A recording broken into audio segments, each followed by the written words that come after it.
দেশ মাতার ওই মুক্তিকামী দেশের সেজে আসা চাষা গো। মানে লাল শাক যেটুকু তার চেয়ে বেশি ঘাস।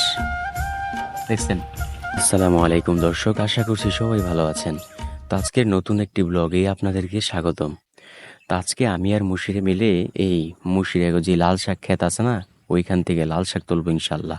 তো মুশিরে খুব যত্ন সহকারে লাল শাকগুলো তুলতাছে আর আমাকে দেখাইতেছে, আবার আবার মজাও করতেছে। তো এই মুশিররা যে লাল শাক ক্ষেতটা করছে, এই লাল শাক ধরেন একটা দিন সম্পূর্ণ, মানে একদিন ওদের খরচ হয়েছে, ওদের গায়ের পরিশ্রম গেছে। এই পুরো একটা দিন শুধু এই ইয়াটার মধ্যে খাটছে, মানে কোপানো, তারপর আবার এইভাবে সার দেওয়া, কত কষ্ট না। আর লাল শাক দেখেন অল্প কয়েকটা লাল শাক হয়েছে। তো যাই হোক, তারপরে মুশিরেরা শুক্রিয়া আদায় করে যে আল্লাহ তালা যা দিছে তার মধ্যে আল্লাহ তালা বরকত অবশ্যই রাখছে, আলহামদুলিল্লাহ। তো দর্শক, মুশির লাল শাক তোলে, তোমরা সম্পূর্ণ ব্লগটি দেখতে থাকো এবং উপভোগ করতে থাকো। সব সাধকের বড় সাধক আমার দেশের চাষা, দেশ মাতার ওই মুক্তিকামী দেশের সেজে আসা চাষা গো।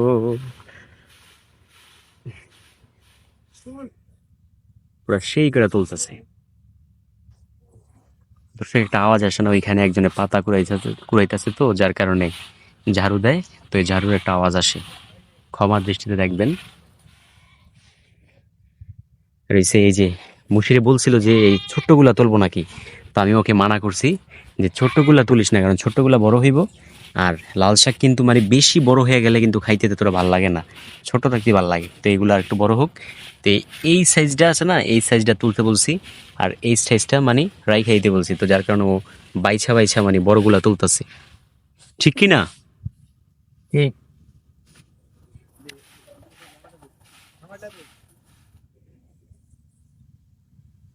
একবারে মনে হয়, এই একবারে মনে হয় বাইছা বাইছা লইলেই ভালোই তো।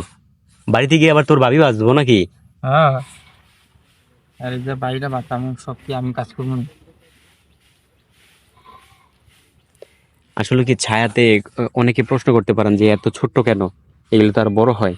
আসলে কি এই যে গাছ, এই গাছগুলো দেখতে পাইতেছেন, এই গাছের ছায়া যেদিকে আছে ওইদিকে কোনো ফসলাদি হয় না। কারণ আমরা সবাই জানি যে এই গাছ কিন্তু এই সূর্য আলোতে থেকে কিন্তু মানে খাদ্য সংগ্রহ করতে পারে। পানির সংমিশ্রণ ও এই এই যে সূর্যের আলোর সংমিশ্রণে ওরা খাদ্য তৈরি করে। তো যদি সূর্যের আলোই যদি না পাই, তো এই খাদ্য তৈরি করবো কিভাবে? এটা তো মানে বুঝতেই পারতেছেন বিষয়টা। কি নাজির, কি খবর? বিকালে হবে? ঠিক আছে। হুম, জানি না।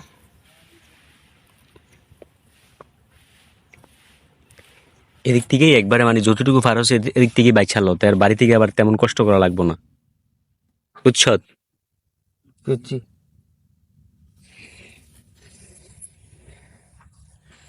আচ্ছা, আরেকটা বিষয় হয়েছে, মুশিরের এই পোশাক কেমন হয়েছে অবশ্যই কমেন্টে কিন্তু জানাইতে ভুলবেন না। এই যে মাথার পাগড়ি, গামছা দিয়া পাগড়ি বাঁধা, তারপর হয়েছে এই এই মাজার মধ্যে একটা বাঁধা, এই এই সব মিলিয়ে কম্বো প্যাকটা কেমন হয়েছে অবশ্যই কমেন্টে কিন্তু জানাইতে ভুলবেন না।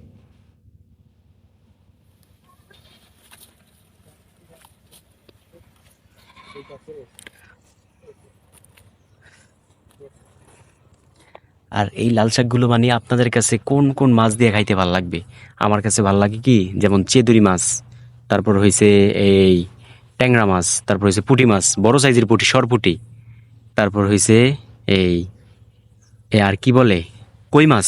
এইসব মাছ দিয়ে আমার কাছে মানে এই যে বিলের মধ্যে যে মাছগুলো পাওয়া যায় আর কি, এই মাছগুলো দিয়ে খাইতে ভালো লাগে। তবে আবার ওই যে আছে না পুকুরের মধ্যে, জিওল পুষ্করির মধ্যে যেগুলো চাষ করে, ওই মাছ দিয়ে আবার খাইতে ভালো লাগে না আমার কাছে। আমার কাছে মানে একেবারে আমাদের এখানে বলে হাঞ্জো মাছ, হাঞ্জো মাছ হচ্ছে মানে যেই মাছগুলো নদীর থেকে মাত্র ধরে আনছে, এরকম মাছ দিয়ে খাইতে ভালো লাগে এই লাল শাক, ঠিক কি না? ঠিক।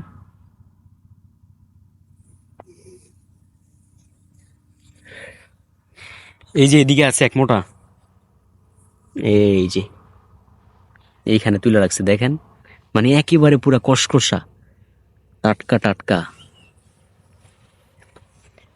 এগুলা গুছিয়ে দিই, দুই তোল আমি গুছিয়ে দিই, আচ্ছা। এই যে গাছগুলা সহ সরাই দিই, তো আর বেজাল হইতো না। অগুছালো করে লাগছে। একে ফোটা রহমের, এইও, এই দেখেন, এই যে সবগুলো এখন একসাথে আছে। এই যে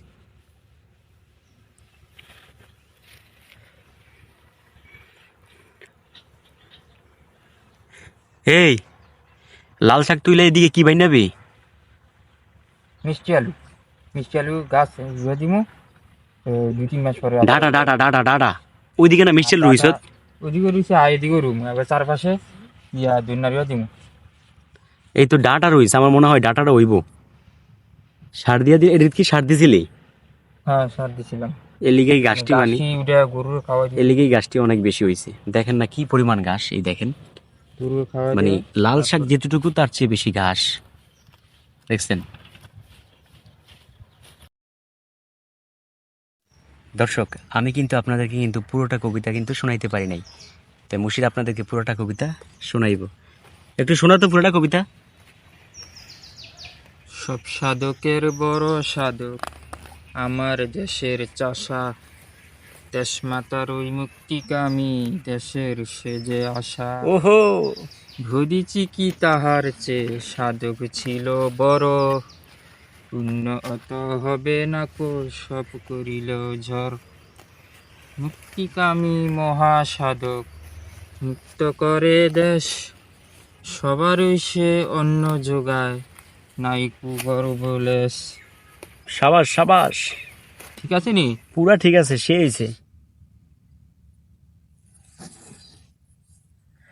হাতের ভাইলনি দেখেন কেমন, পুরা এভাবে তোলা আমার পক্ষে সম্ভব না।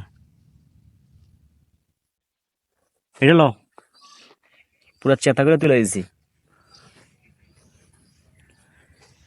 আসলে কি দর্শক, এই কৃষিকাজ যদি মানে আমাদের দেশে যদি চলমান থাকে তাইলে কিন্তু দেশটা কিন্তু সুন্দর হয়, কারণ কৃষকের উপর নির্ভর করে আমাদের দেশটা কিন্তু এগিয়ে যাচ্ছে। আবার এই যে এই যে প্রবাসী ভাই বোনদের জন্য আমাদের দেশটা কিন্তু এগিয়ে যাচ্ছে।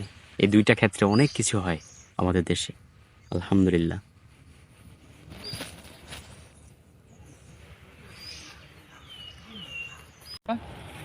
তারপরে না বাকিগুলো তোলা শেষ হয়ে গেলে এগুলো নিয়ে তারপর যাবো মাথা। আর তুলবি না? হ্যাঁ আর তুলবি না? তুলমু। তাই তুলস না কা? বাকিগুলো তুলে লাই, বাকিগুলো তুলে লাই। এই মানে সবগুলা তুলে ফেলবি? হ্যাঁ তো তোল। তাহলে তো অপেক্ষা করুন দর্শক, আর বাকিগুলো তুলে শেষ করি নাকি? তোল, সমস্যা নেই, যেহেতু আইসো তো একবারে তুললেই যা, সমস্যা কি? হ্যাঁ তুললেই যাই, আইসি গান।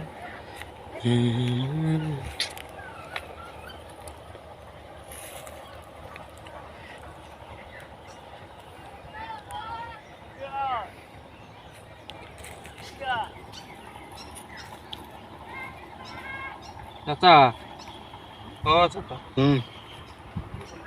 এই শাকসবজি বিক্রি করা যাইব নি? যাইবো যাইবো। যাইব? কত বিক্রি করা যাইব আনুমানিক? 10 টাকা। 10? এদিকে যেটি আছে এটি মোটা বানলে মনে হয় এই 20 টাকা বেতন চলবো। হ্যাঁ 20 টাকা বেতন চলবো, 20 টাকা। 20 টাকা? হায় হায় হায়, এত কষ্ট করে করলাম 20 টাকা মাত্র। হ্যাঁ দুনিয়াতে এখন কষ্টের কোনো দাম নাই, এটাই না, আরো স্বাভাবিক বেশি বিষয়। বিক্রি করা যাইব না? চাষার 100 ক্ষেত্র টাকা, থেকে কিন্তু 200 তেমন টাকা, কিছু লাভ 300 হয় না। টাকা, 500 টাকা, 1000। বেশি সিন্ডিকেট করা হয়েছে ওই যে বাজারের মানুষগুলা, হ্যাঁ। ওরা সিন্ডিকেট করে সবকিছু দাম বাড়ায়, কিন্তু এই চাষারা কোনো তেমন কিছু দাম পায় না। মানে যেই পরিমাণ তাদের খরচ হয়, সিন্ডিকেট থেকে দূরে থাকি, যেই পরিমাণ তাদের খরচ হয় ওই পরিমাণ দাম বরকত পাওয়া বাড়ে। যায়।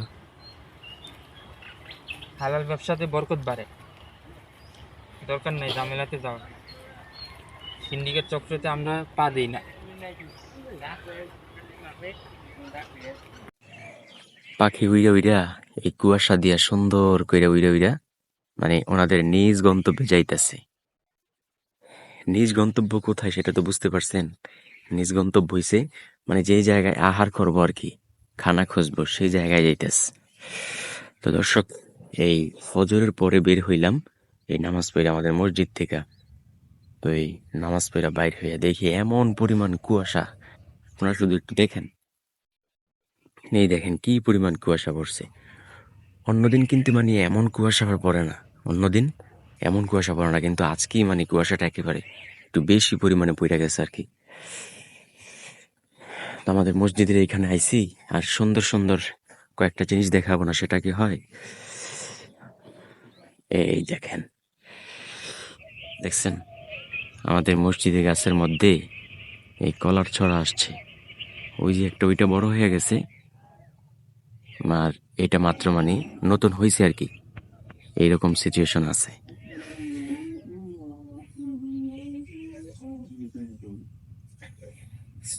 এই কলা গাছগুলো আছে না, মানে অনেক, এই প্রায় 4 বছর হইব এরকম সময় ধরে এখানে আছে। তো এখান থেকে আলহামদুলিল্লাহ অনেক কলাই নামানো হয়েছে, মানে অনেক কলার ছড়াই নামানো হয়েছে। তো এবারকার মাসাল্লাহ ডেলে 2টা আসছে 100 মনে। এই দেখেন না ওই যে গাছ, এই যে গাছগুলা যে কাটছে, গাছগুলার গোড়াগুলা পছন্দ রয়েছে। এই যে,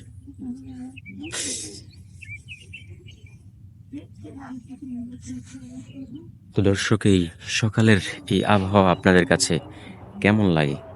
ভালো লাগে নাকি মন্দ লাগে? ওদিকে কি রাফিনে আছে নাকি? রাফিন, রাফিন, এই রাফিন, রাফিন।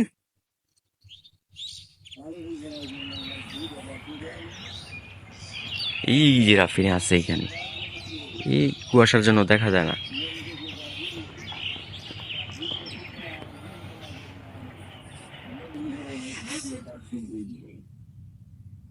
সেই রাফিনেরে দেখা যায়নি, জুম করে আনলে না, দেখা যায় না। আমার এইখান থেকে একটা ছায়ার মতো লাগে আর কি। আর ওদিক থেকে তো কেমন লাগবে সেটা তো বুঝতেই পারতেছেন। তো দর্শক বন্ধুরা, এই যে কালকের যে পার্ট, আজকের এই পার্ট, এই মিলিয়ে ঝিলিয়ে কেমন হলো অবশ্যই কমেন্টের মাধ্যমে জানেন। চাই কে মারা গেছে,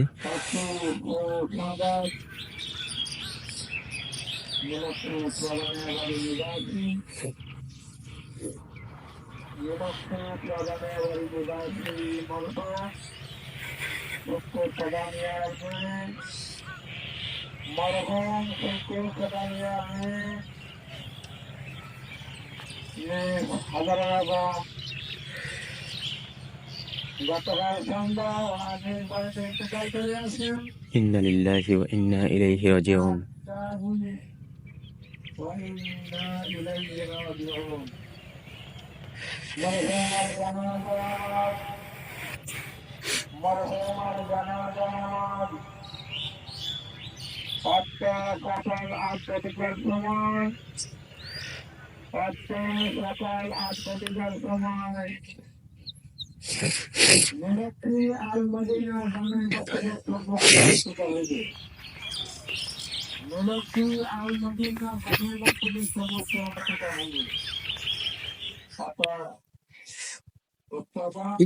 দিছে উড়াল।